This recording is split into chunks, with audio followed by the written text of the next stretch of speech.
बिस्मिल्लाहिर्रहमानिर्रहीम। मुअज़्ज़ज़ व मुकर्रम सामिईन गिरामी, आज एक अहम टॉपिक पे आपको कुछ गाइड करता हूँ, रहनुमाई करता हूँ कि अक्सर लोग तहज्जुद की नमाज़ पढ़ते हैं, तहज्जुद के बाद कुछ दुआएं मांगते हैं। तो मैं आपको बताता हूँ कि कौन सी दुआ मांगनी चाहिए और दुनिया से रिलेटेड दुआएं मांगनी चाहिए या आखिरत के मुतालिक दुआएं मांगनी चाहिए, इसके बारे में मैं आपको ज़रा बता देता हूँ। तो मेरे दोस्तों, सबसे पहले ये समझें, तहज्जुद के वक़्त की गई दुआएं ज़रूर कबूल होती हैं। जो बंदा जो दुआ मांगता है, रब करीम उसको ज़रूर कबूल फरमा लेता है। तो हमारे मांगने की कमी है, उसके देने की कोई देर नहीं होती। हम मांगे तो सही, अल्लाह देने वाले हैं, ज़रूर इनायत फरमाएंगे, ज़रूर नज़र करम फरमाएंगे, हमारी तमाम तर दुआओं को कबूल फरमा देंगे।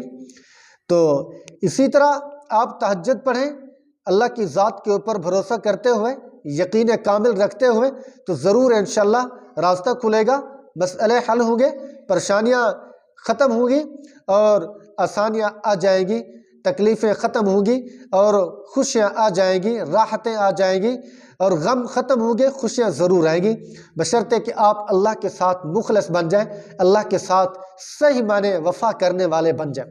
मेरे दोस्तों, तहज्जुद की नमाज को पढ़ने के बाद आपने क्या मांगना है, दुनिया या आखिरत, ये मेरा टाइटल है।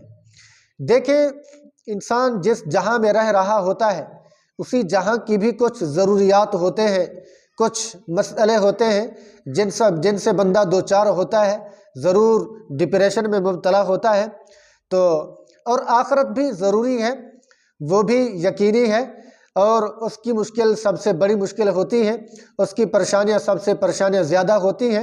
दुनिया की परेशानी कुछ भी नहीं है। सिर्फ ये अंदाज़ा करें, जब मौत के वक़्त मुशक्क़त और परेशानी होगी, तमाम दुनिया की तकालीफ़ जमा करो, मौत के वक़्त की तकलीफ़ का बराबर नहीं कर सकती। तो दुनिया की तकालीफ़ कुछ भी नहीं है, आखिरत की तकालीफ़ बहुत ज़्यादा होती हैं। तो अल्लाह रब्बुल इज़्ज़त ने एक दुआ भी सिखाई, उस दुआ के अंदर हमें बता दिया कि आप क्या क्या मांग सकते हैं कि रब्बना आतिना फिद दुनिया हसना व फिल आखिरति हसना वक़िना अज़ाबन नार, कि ऐ रब, हमारी दुनिया भी अच्छी कर दे, हमारी आखिरत भी अच्छी कर दे और आखिरत के अजाब से, जहन्नम की आग से हमें महफूज फरमा ले। तो दुनिया के अंदर भी भलाई मांगने का हुक्म, आखिरत के अंदर भी भलाई मांगने का हुक्म है। तो इंसान को चाहिए कि दुनिया की भलाइयाँ भी मांगे, आखिरत की भलाइयाँ भी मांगे। अल्लाह के ख़जाने बेबहा हैं, बेशुमार ख़जाने हैं। तो हमें दुनिया के ख़जाने भी मांगने चाहिए, आखिरत के ख़जाने भी मांगने चाहिए। इसमें कोई मसला नहीं, कोई हर्ज नहीं, कोई मुश्किल नहीं। वलिल्लाहि ख़ज़ाइनुस समावाति वल अर्ज़, ज़मीन व आसमान के ख़जाने तो मेरे रब के पास हैं। अल्लाह ही है जो तमाम तर लोगों की ज़रूरियात को पूरा करने वाला है। दुनिया के अंदर भी आप भलाई मांग सकते हैं और नौकरी का सवाल कर सकते हैं, जॉब का सवाल कर सकते हैं, मकान का सवाल कर सकते हैं, सवारी और गाड़ी का सवाल कर सकते हैं, बिल्डिंग और आलीशान महल का सवाल कर सकते हैं, लेकिन दीन से गाफिल ना हो।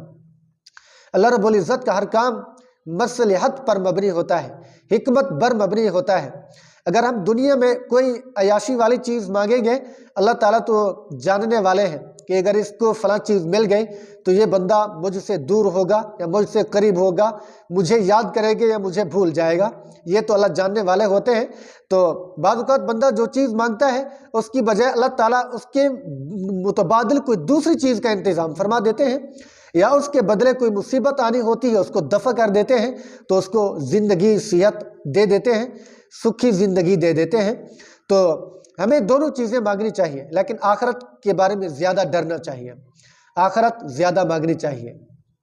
दुनिया में जितनी अयाशी हो, परेशानी फिर भी रहती है, तकालीफ फिर भी रहती है।